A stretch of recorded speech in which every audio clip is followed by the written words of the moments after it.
So these cells are the cells of people, and they represent something really important in the life or possibly the demise of individuals.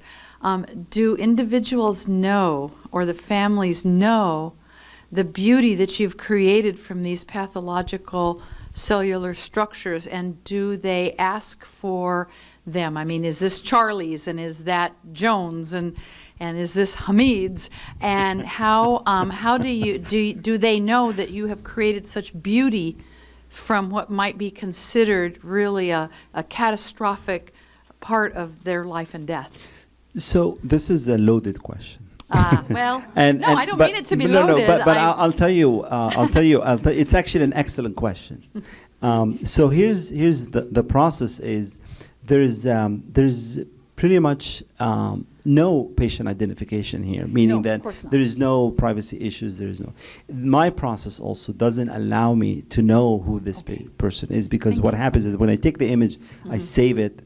I don't save it with the patient's name or the case number. I just save it with what I see. So this would be saved under peaceful resistant, and then when I enhance it, would be peaceful resistant dash enhanced, and that's so it doesn't really. I can't go back and identify the patient with it.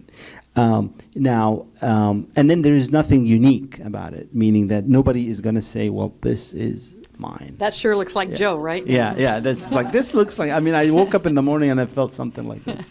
So, sorry.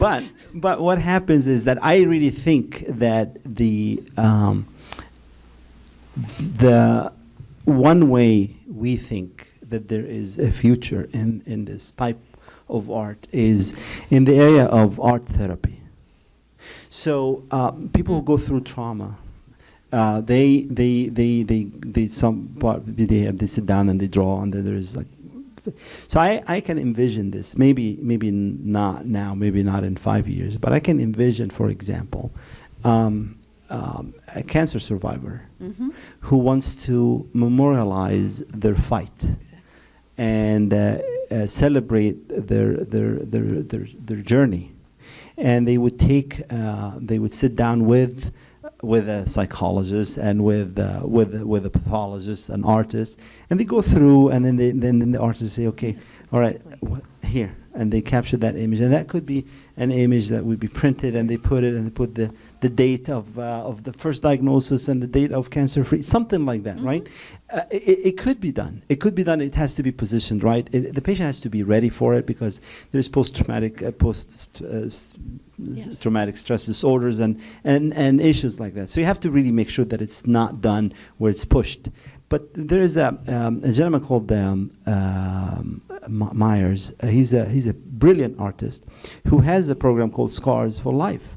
And what he does is that he's a photographer and a painter, and he takes people with major surgeries. And what he does is that after the scar has healed for many years, he paints the scar, and then imprints it on a piece of paper, and then takes it, and after discussion with him, he starts painting on it things that he feels relate to the patient, and then that becomes something that the patient has, and it's a picture of the scar.